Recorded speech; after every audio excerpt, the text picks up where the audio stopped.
Hello and welcome to Reviews. As always, I'm Plume Noir, and I figured I'd get the bad book out of the way this week. Maybe a couple bad books. I'll get those out of the way. But I had to do Naomi. Naomi number 6. This is the last issue of this series. It was meant to be a 6-issue limited series, although it doesn't really say that anywhere up here. It just says 6. And this brings the epic conclusion of the story that was going to unlock the secret, the biggest secret of the DC universe. There was no secret. I mean, unless you want to say multiverse. Yeah, we knew that already. This other parallel world that had, a few people get superpowers and the planet ends up being ravaged. Okay, that's not really much of a secret. I don't know how it fits into the multiversity thing. That seems to keep changing, but okay, fine. Yeah. um, I just got to talk before I even go into this issue. You want to know why? We refer to some of these places as shill media. Let's look at the quote from AIPT. Which AIPT, I'm blanking on what that stands for off the top of my head. But it says, Naomi is one of the most visually exciting and engaging titles out right now. Earnest and intriguing. It's a character and world you can't help but love. What? Are we reading the same book? I've said this probably in every video. What is Naomi's character? Describe her character. I'll give you a second. She doesn't really have a character. She is pretty much, she just goes around asking, are you my parents? Who am I? Where am I from? Are you my parents? Huh? Huh? She blows off her friends. I guess she's single-mindedly determined, but she's the greatest thing since sliced bread. Which is funny because this cover, which features all these characters, only one character on this cover is actually in this book. Hint, it's Naomi. And it's a kind of silly cover. They're trying to be the big welcome into the DC universe. We have Young Justice down here, Impulse, and, everyone looking all excited. Okay, yeah. Young Justice is also a Wonder Comics, under the Wonder Comics imprint.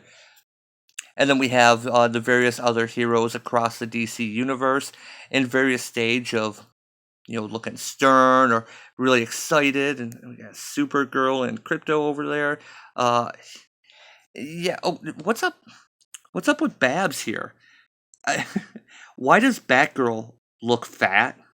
I haven't been reading Batgirl, so is this the new body positive Batgirl? I mean, even Ollie's like, damn, Barb, just can you lay off the snack cakes or something? I just had to point that out. Just before I started filming this, I noticed that. She's just... I think it's supposed to be a weird thing with the perspective, and I don't really care. We're at the side of the page, which is kind of draw. Okay, that's good enough. Yeah, the angle makes her look like she has a double chin, and... Yeah, okay, maybe they are doing body positive Batgirl, but... Yeah, this is the big heralding into the DC universe, and it's not what you get in this book. This book is really more of the same. I'm going to pop into it. We have D here, and that's the other thing. The people around her are more interesting. D is an interesting character. We got the whole Thanagarian Ran thing going on. How he and her adoptive father are both aliens from other planets on opposite sides of the war, and they're just done with war, so they basically came back to Earth to retire to basically the same small town, which happens to be where Naomi appeared. And so we got a little bit of that going on. Again, more interesting than the actual main character. And so we cut back to, oh god, why am I blanking on her name again? Her chubby friend, who again, more interesting than the main character. Not so much interesting that I remember her name. I keep Annabelle. I think they just call her Anna. Her parents, her adoptive parents. I'm going to call them her parents, but her adoptive Earth, half Earth parents. You know what I mean. They come running up to behind this store at the end of the last one, this kind of gas station convenience store. There she is. Good call, Greg. Okay, so that's how they knew to run there. How did Greg know that Annabelle and Naomi would go behind a gas station? It's just wait. Good call. It's just a good call. The next several pages, especially these 2 pages, are basically Annabelle trying to explain what happened and how Naomi disappeared. And it's a lot of Bendis dialogue that is really a pain to go through. You're an alien from outer effing space. Where were you when Ugly McFugly showed up out of nowhere? Out of nowhere? Where? Ugly McFugly? Huh. Kids, am I right? So she's trying to explain all this. Dee comes up to help them. What happened? Where is she? We don't know, Dee. A lot has happened. Where is she? He just told you he didn't know. And you're here to help you. Right. You silly one. What happened to Naomi? I read this a few times. I thought he might have been talking to the mom or whatever. No, he's calling Annabelle a silly one. Oh, okay, now you're here. Yeah, the mom's kind of a bitch. We see this throughout the series. So, the mom has a character. She's a protective bitch. Annabelle has a character. Dee has a character. The dad has a character.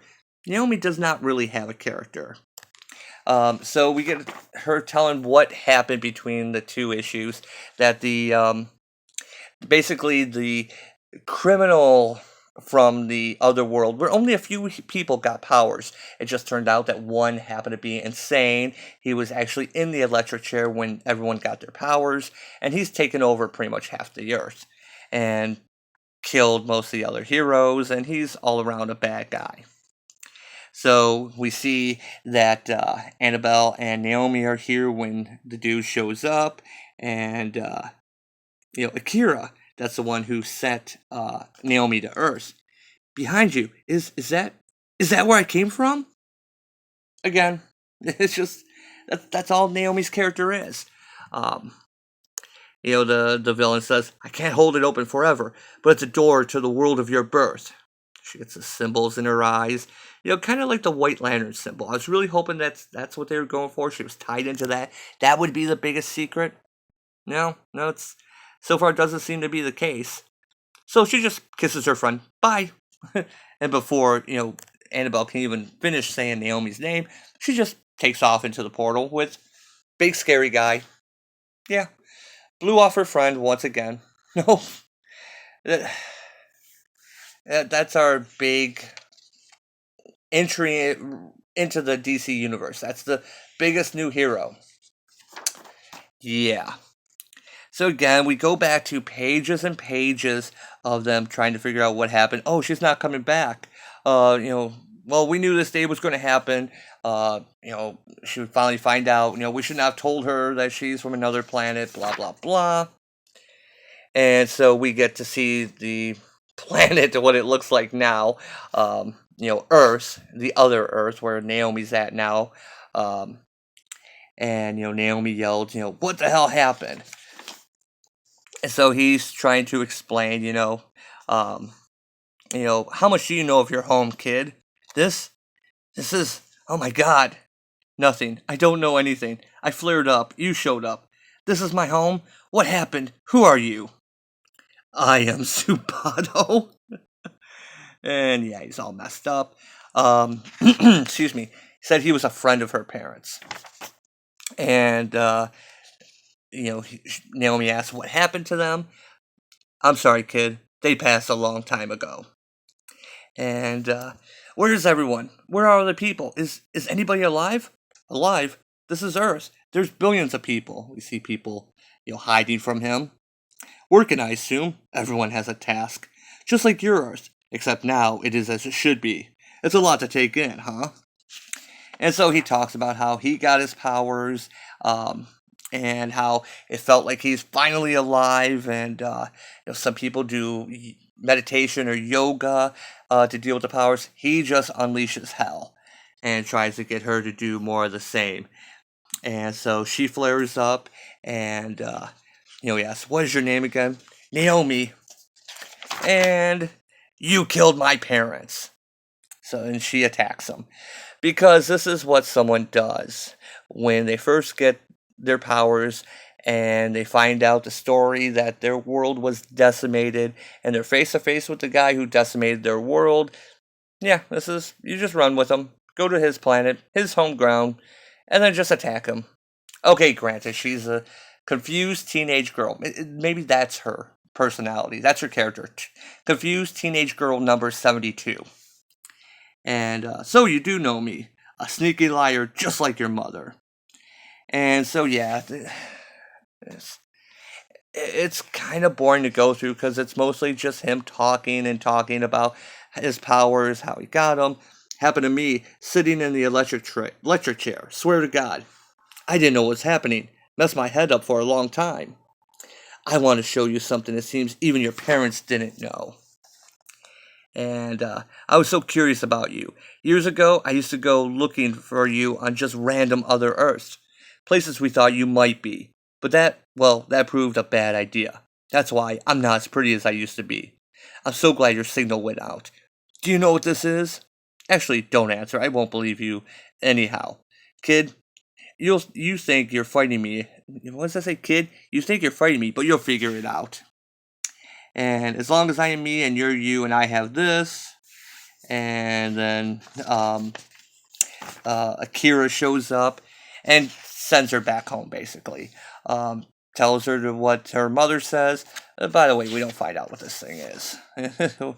It's this last issue. Why should we care, right? So Akira tells her that, just go home. I want to help rebuild. He won't be able to find you again. I'll make sure of it. Never come back. So, yeah, the dimension portal opens, and as he's Zanzibar, whatever the heck the stupid guy's name is, I gotta stop here. I can't really show too much more. She blasts him. And in her big heroic moment, she blasts him back into the portal, and yeah, there's fears that he's going to come back and try and take over the Earth, but basically everything she did is what any Green Lantern could do, and the Earth is lousy with Green Lanterns at the moment, so yeah, she throws one punch. She even says this is the only punch she's ever thrown. 6 issues to get to this. The big mystery that is she's an abandoned child from dead parents from another world who are taken in by a kind couple. There's a dog barking outside. Yeah, it's just Superman's origin. That's it. If Clark Kent was very annoying. Yep, that's this book. And it says on the last page. How many pages do I have left? How many can I skip?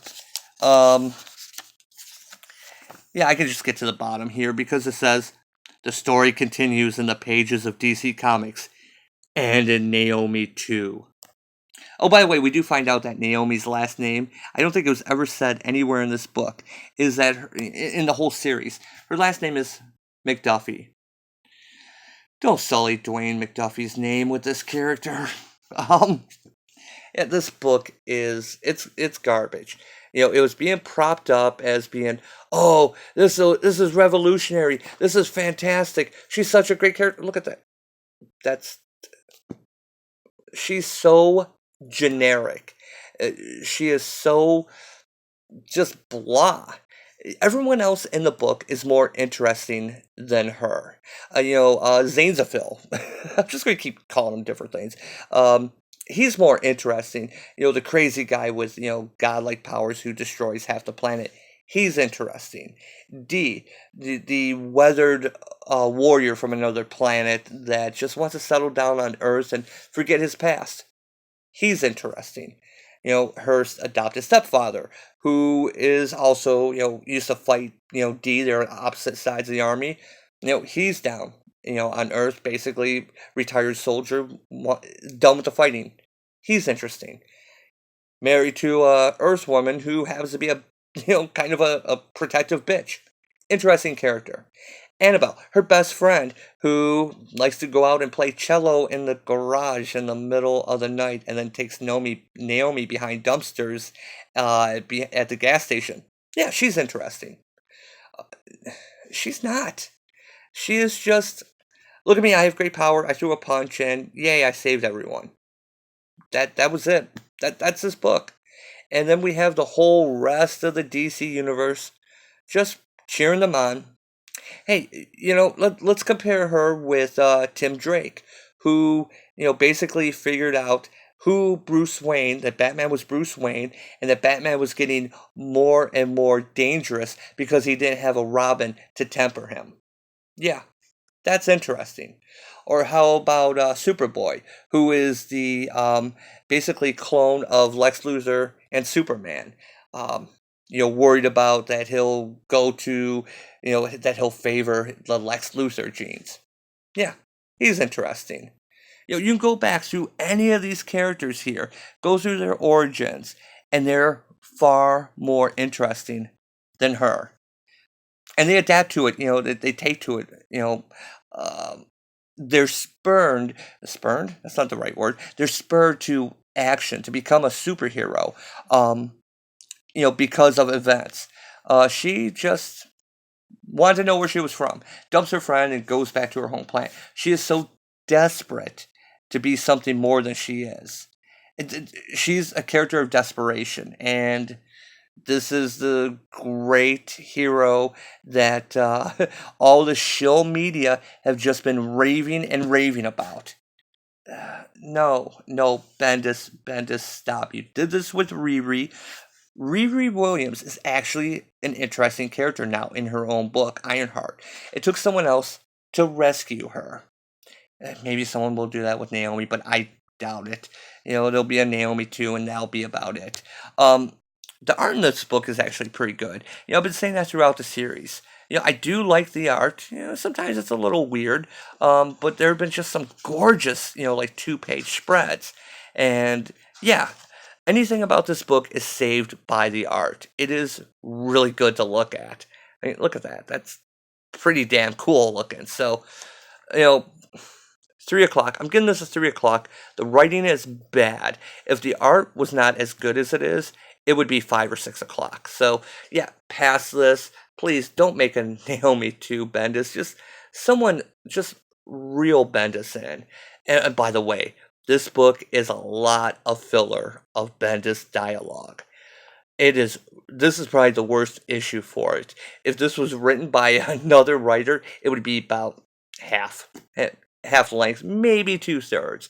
But we just have so many pages at the beginning, which is Bendis trying to be Josh Whedon and thinking he's writing a Buffy episode. So anyway, I did not intend to talk this long. I figured I'd get through this one pretty quick because it's that bad. Um, and yeah, it's a bad character, so it is what it is. So anyway, as always, thanks for watching, and I will see you next time.